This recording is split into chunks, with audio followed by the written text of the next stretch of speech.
The General's Daughter. Chapter 1. The Lockbox. The world knew Sir Edward Whitmore as a hero. For 3 months following his death, the newspapers had sung his praises with unflagging devotion. The Gazette published lengthy testimonials from fellow officers, each more effusive than the last. They spoke of his courage at the Battle of Vimeiro, his strategic brilliance in the peninsula, his unshakable devotion to king and country. A statue was being commissioned for his birthplace in Kent.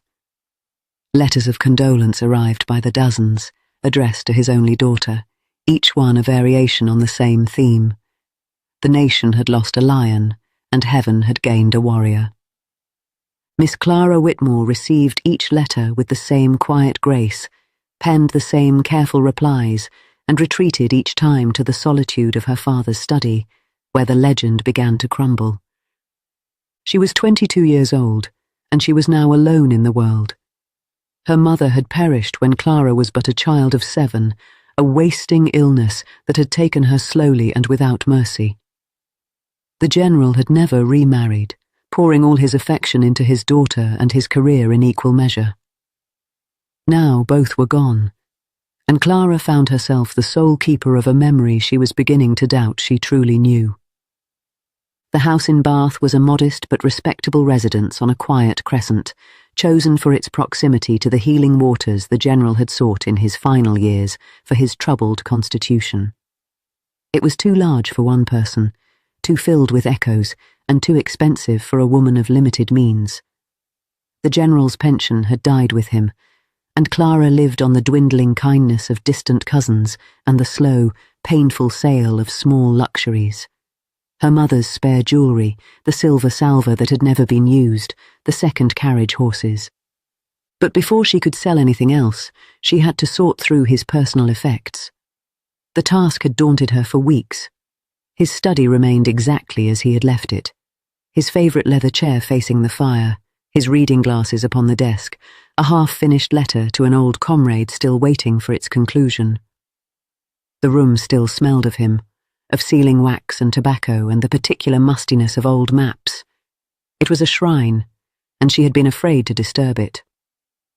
On a grey Tuesday morning in late October, she finally summoned the courage.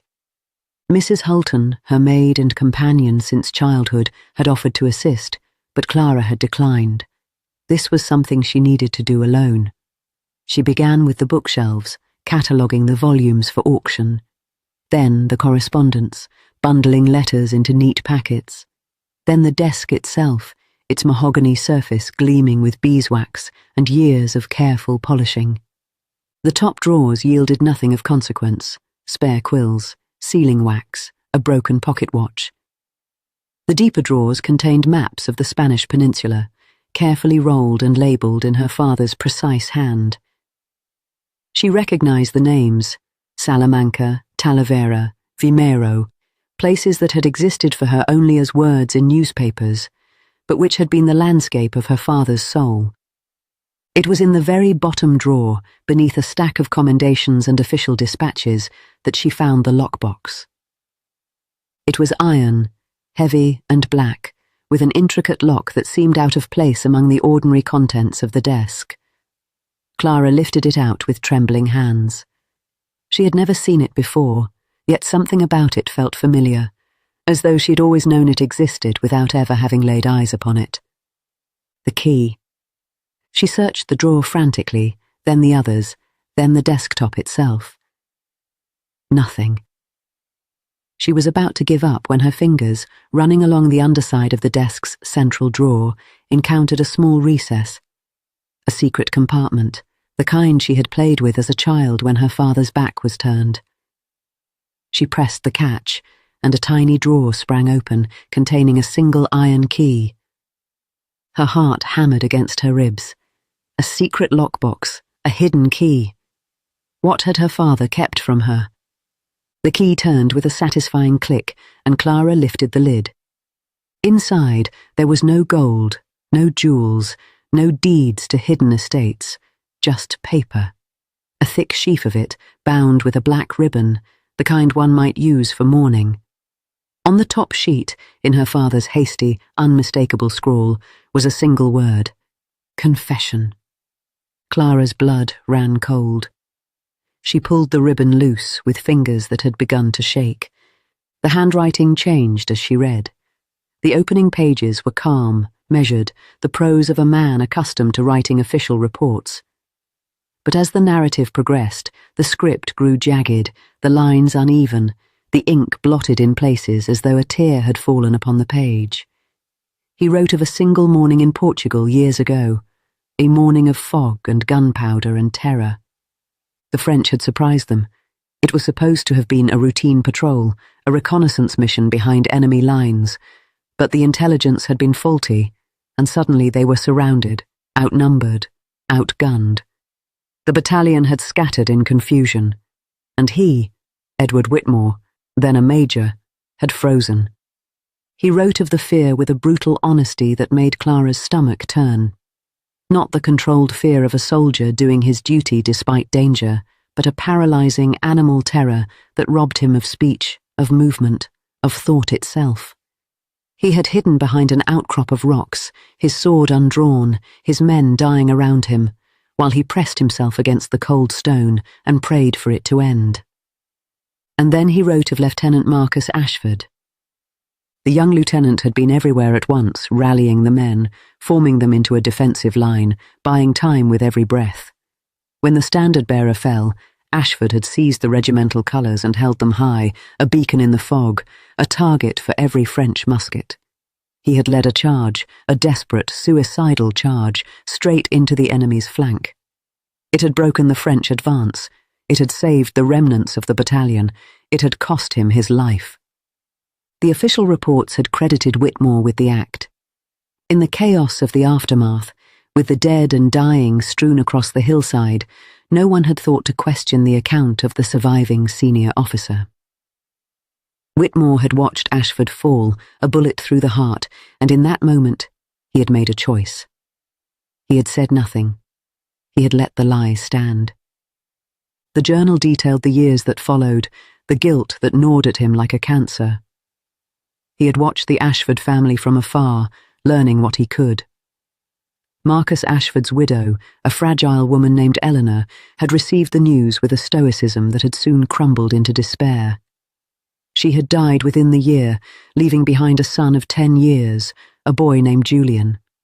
The boy had been taken in by a distant relative, a wealthy man with no love for children and less for the army. He had grown up in bitter poverty, the whispers of his father's failure following him like a shadow. The journal ended with a plea, not to God, but to his daughter. If you are reading this, Clara, then I am gone, and the truth is in your hands. I do not ask your forgiveness, for I do not deserve it. I ask only that you understand. The man who raised you, who loved you, was also the man who committed this sin. They are both true. I know not what you will do with this knowledge. I know only that I could not take it to my grave without speaking it aloud, even if only to these pages. Asterisk. Clara read it 3 times, then a 4th. Then she set the journal down, walked to the window, and stared at the grey Bath sky without seeing it. The world saw a hero. She now saw a frightened man who had made a terrible, human mistake, and then spent the rest of his life paying for it in the currency of guilt. The man who had taught her to ride, who had read her poetry by the fire, who had held her when she wept for her mother.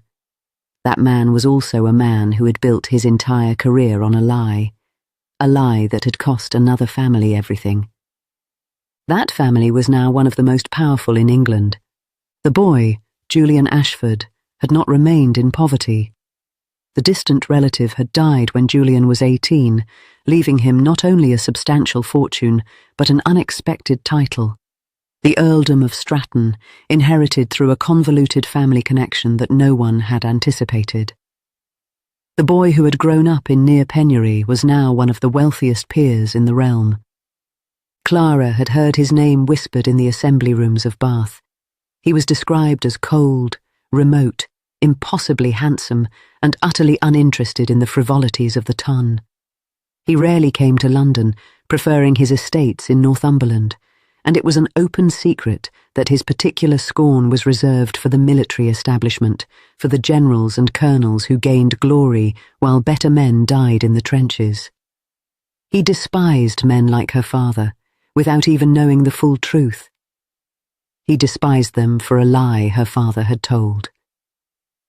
Clara looked around the study, at the bronze medals displayed in their glass case, at the painted portraits that now seemed like nothing but gilded falsehoods. The Whitmore name, her very identity, was a monument to a fraud. Every penny of her inheritance, every scrap of respect she received from society, was bought with the Ashford family's blood and tears. She could not live with it. There was only one path forward, and it led straight into the mouth of ruin. She would go to London. She would find the Earl of Stratton, and she would hand him the journals, trading her family's false honour for his forgiveness, and expect nothing in return but the cold comfort of a clear conscience. Chapter 2. The Lion's Den. London in the little season was a revelation to Clara, and not a pleasant one.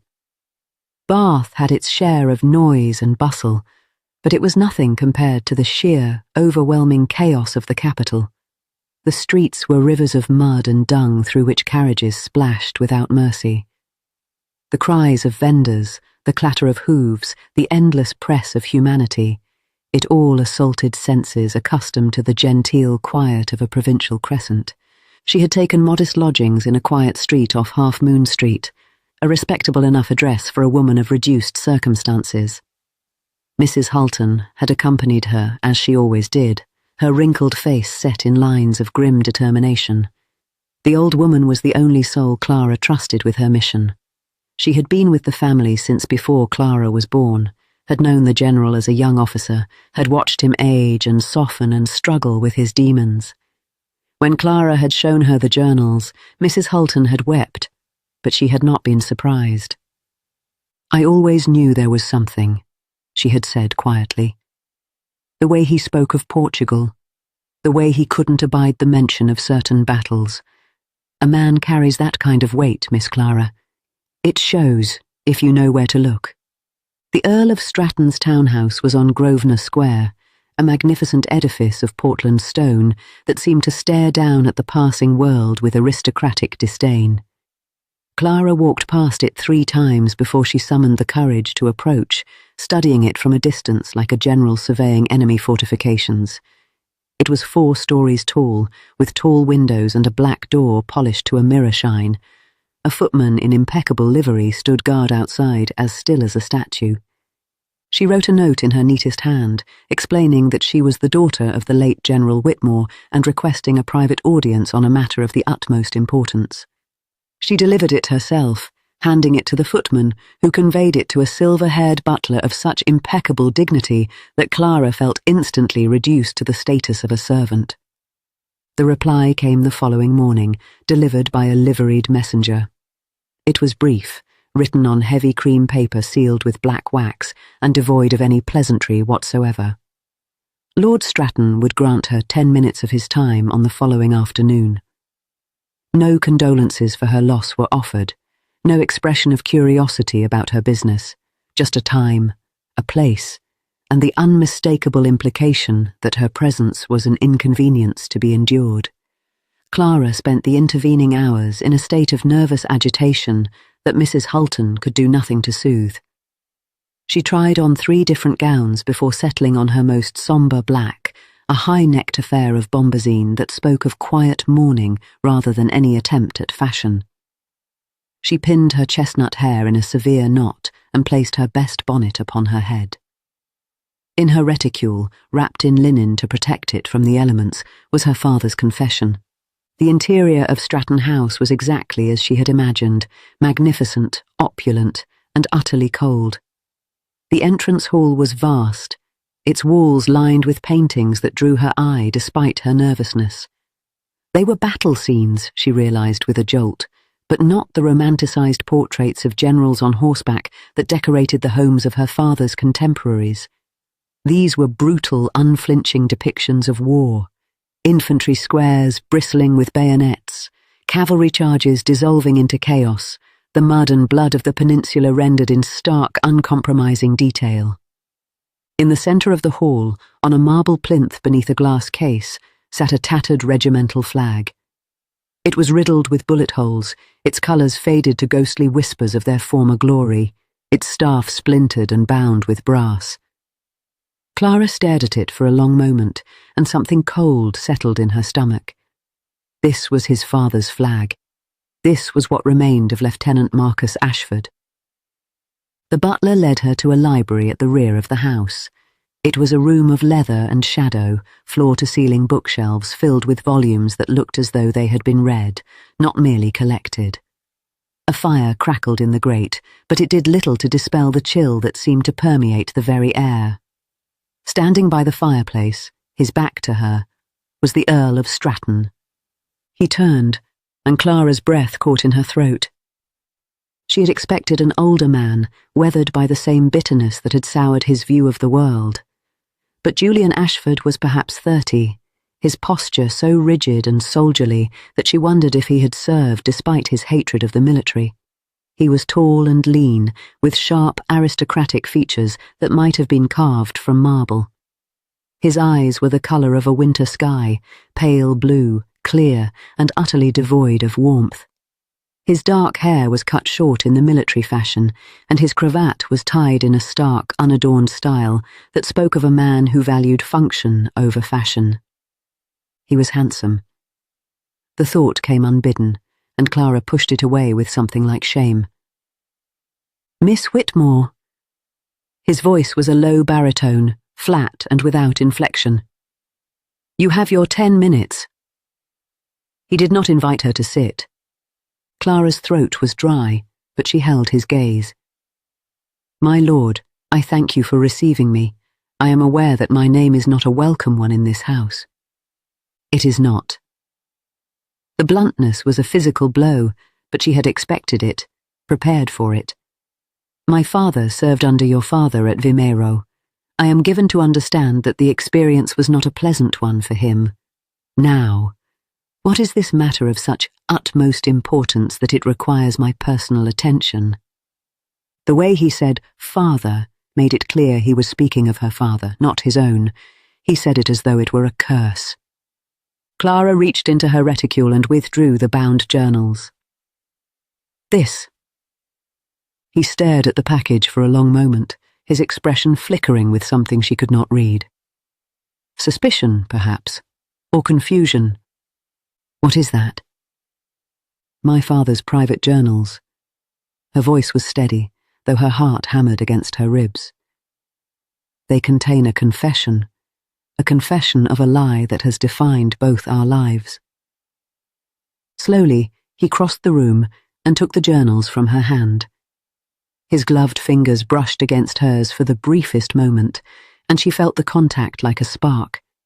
He opened the cover, his pale eyes scanning the first page, then the second, then the third. Clara watched his face as he read. At first there was nothing, the same cold mask he had worn since she entered. But then a muscle in his jaw twitched. His eyes widened just slightly, a crack in the marble. He looked up at her, and for the first time she saw something other than hatred. She saw confusion, and beneath that, a raw, bleeding wound that had never fully healed. "This says—" His voice trailed off. He looked back at the page, reading aloud in a whisper that barely carried across the room. "I watched Lieutenant Ashford fall. He was 100 yards ahead of me, the colours in his hands. A hero. I was behind the rocks, pressed against the stone, too afraid to move. A coward. The reports were wrong, all of them. They gave me the credit for what he did." He slammed the journal shut, the sound a gunshot in the silent room. "Is this some kind of trick? Some final desperate play from a family of thieves?" His anger filled the room, hot and palpable. But Clara understood, with a clarity that surprised her, that it was not directed at her. It was the anger of a lifetime, the fury of a boy who had watched his mother waste away, who had endured the whispers and the pity and the shame, finally finding its true target. And the target was not the woman standing before him, trembling in her black bombazine. It was the man in the grave. "It is no trick, my lord." Clara's eyes filled with tears she refused to shed. "I found them a fortnight ago while sorting through my father's effects. I have come here today to give you the truth. My family has lived under a stolen sun for 20 years. I will not live under it another day. My father's name, my reputation, my future, I place them in your hands. Do with them what you will. I have no right to ask for your silence or your mercy." She had just traded everything for the remote possibility of his forgiveness, and she had not even asked for it. She had simply offered the truth and stood waiting for the blow to fall. The silence stretched between them, thick and heavy. The Earl stared at her, the journals clutched in his hand, his whole world view shifting on its axis. The 10 minutes were long past, but neither of them moved. Chapter 3. The Cracks in the Wall. Julian Ashford did not ask her to leave. He stood for what felt like an eternity, the papers in his hand heavier than any weight he had ever carried. He looked at the woman before him, pale, trembling, her chin held high despite the tears that glistened on her cheeks. She had come here to offer him her own destruction. She had placed her head upon the block and handed him the axe. "Sit down, Miss Whitmore." The words came out rough, almost against his will. He walked to the decanter of brandy on the sideboard and poured 2 glasses, then crossed to her and pressed one into her cold fingers. She took it without speaking, wrapping both hands around the crystal as though it were a lifeline. For the next hour, they talked. Julian read passages from the journal aloud, his voice growing tighter with each one. He read of his father's desperate charge, of the colours raised against the French advance. He read of General Whitmore's terror, his paralysis, his shame. He read of the decades of silence that followed, the guilt that had eaten away at the old man until he could bear it no longer. Clara listened, her own grief for the father she had loved mingling with shame for what he had done. When Julian finally set the journal aside and turned to her, his pale eyes were red-rimmed, though he had not wept. Why? The single word held a universe of questions. Why had she come? Why had she not burned the journals and preserved her family's honour? Why was she here, in his library, offering him everything, because it was the only thing left of him that was true? Clara's voice was barely a whisper. The medals, the praise, the statue they're building in Kent. It was all false, all of it. But this pain, this guilt, this was real, and it belonged to your family. I could not keep it. Julian turned away, walking to the window and staring out at the darkening square. He thought of his mother, a woman he barely remembered, a ghost of perpetual sadness who had wasted away in a cramped cottage on the edges of a village that had no use for a widow and her fatherless child. He thought of the whispers at school, the casual cruelty of boys who repeated what they heard at home. That his father had been a failure, a lieutenant who hadn't been good enough to survive, who had left his family to penury and shame. He had built his entire life as a fortress against that shame, his fortune, his coldness, his deliberate distance from society. It was all a wall, designed to keep the world out and the pain in. And now the key to that fortress had been handed to him by the daughter of the man who had built it. He turned back to her. She sat ramrod straight in the leather chair, her untouched brandy still clutched in her hands. She looked utterly alone, utterly defenseless, and utterly magnificent. The world will never know. The words came out before he had fully formed them in his mind, but as he spoke them, he knew they were right.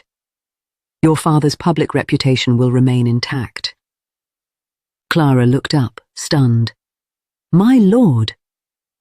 Exposing this would serve no purpose but to drag my father's name through the mud of a controversy he did not create.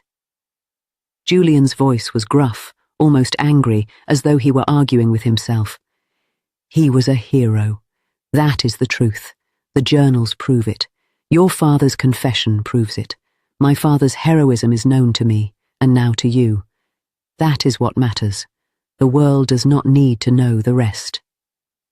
He paused, struggling with words that did not come easily to a man unused to expressing anything but cold disdain. You will leave here with nothing but my gratitude. The journals will stay with me. They are my proof, my inheritance. Go back to Bath, Miss Whitmore. Live your life. The past is buried. It was not forgiveness. He did not offer that. But it was mercy, and Clara felt tears spring to her eyes at the unexpected gift. I do not know what to say, she whispered. Say nothing. The coldness crept back into his voice, a defense mechanism against the unwelcome warmth he felt stirring in his chest. My carriage will take you back to your lodgings. I think it best if we do not meet again. But they did meet again. The very next day. A note arrived at her lodgings shortly after noon, delivered by a footman in the Stratton livery. It was not from the Earl, however.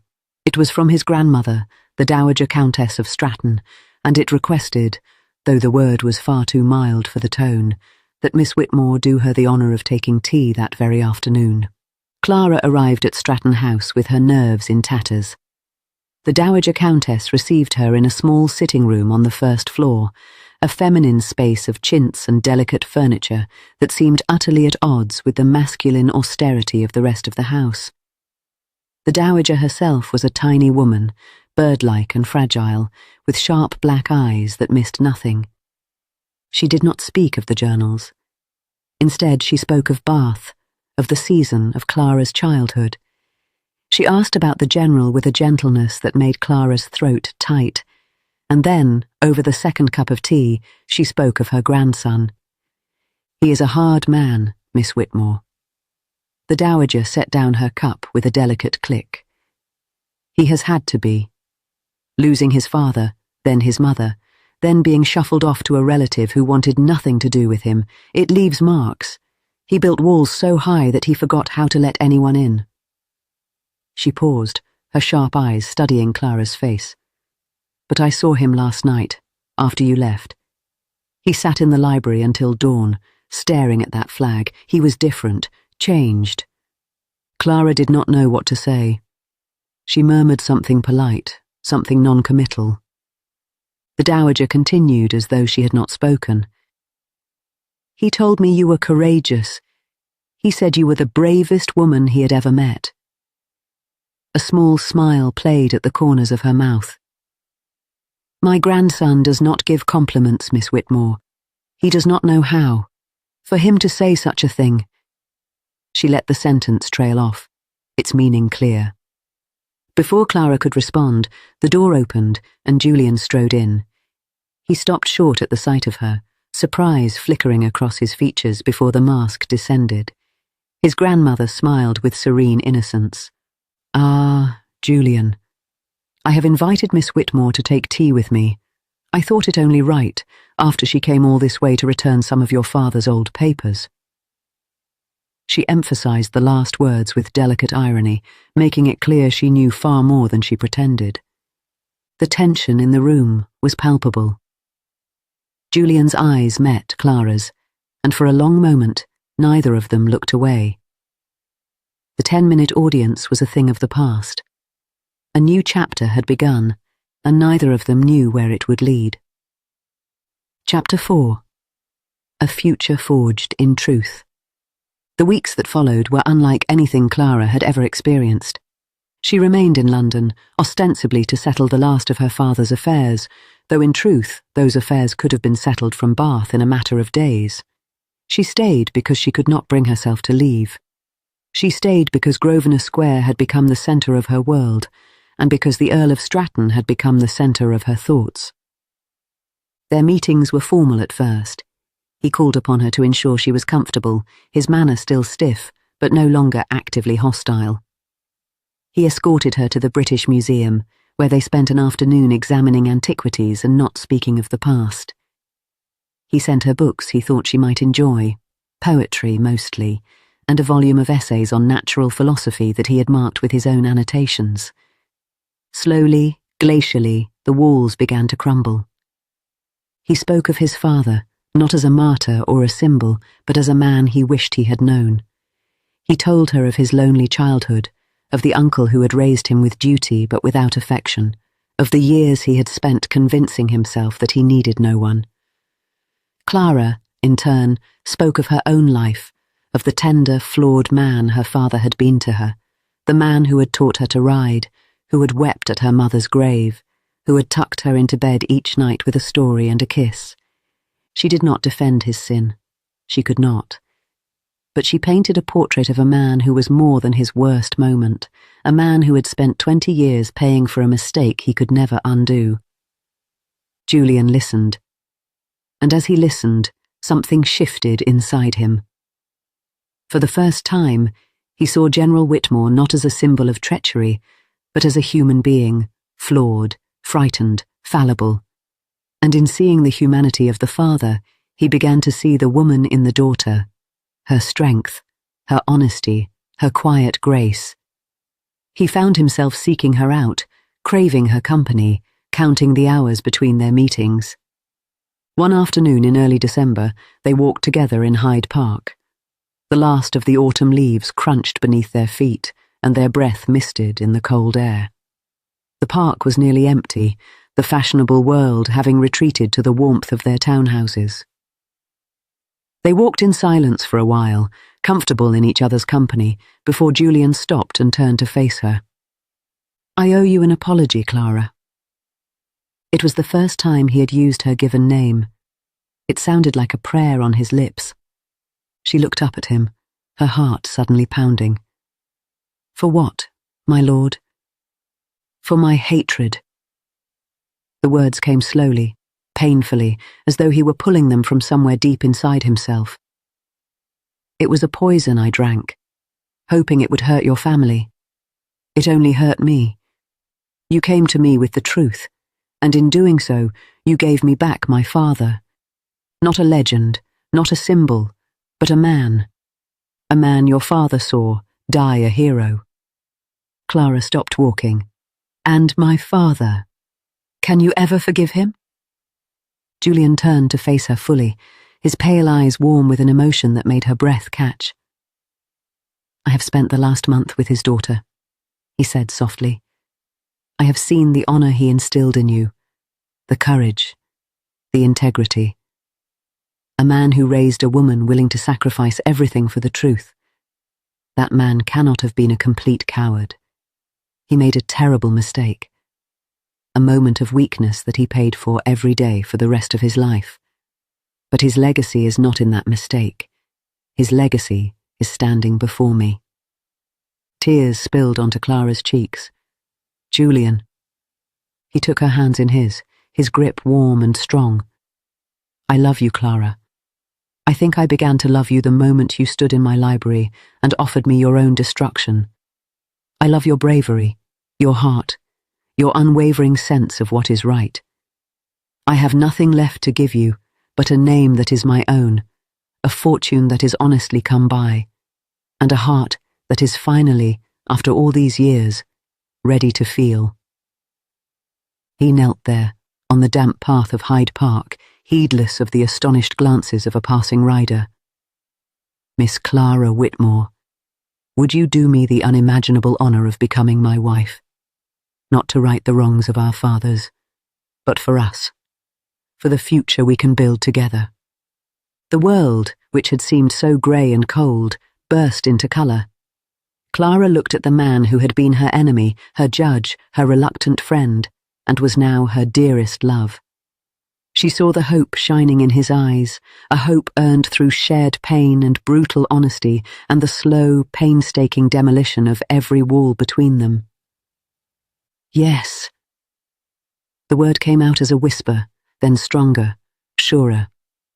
"Yes, Julian, 1,000 times yes." He rose and kissed her, a gentle, reverent kiss that sealed their promise. It was a kiss that healed old wounds and forged something new, something that belonged only to them.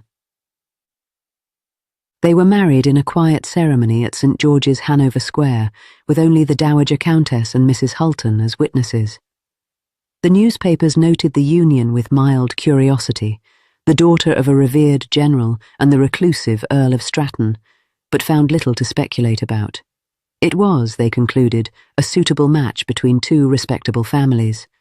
They knew nothing of the truth. And they never would. On their wedding night, Julian led Clara to the library and opened a drawer in his desk. Inside lay her father's journals, bound in their black ribbon, resting beside a small stack of letters written in a hand Clara did not recognize. His father's, she realized, the only remnants of Lieutenant Marcus Ashford that had survived the years. "What shall we do with them?" Julian asked, his arm around her waist. Clara looked at the books that held so much pain, so much guilt, so much truth. She thought of her father, trembling behind those rocks in Portugal. She thought of Julian's father, charging into certain death with the colours in his hands. She thought of all the years of silence and shame and sorrow that had led them to this moment. "We keep them," she said finally, "not as a weapon and not as a wound, as a reminder of the truth and of how we found our way to each other through it." Julian nodded, closing the drawer gently. He turned to her, his pale eyes warm with a love that still surprised him with its depth.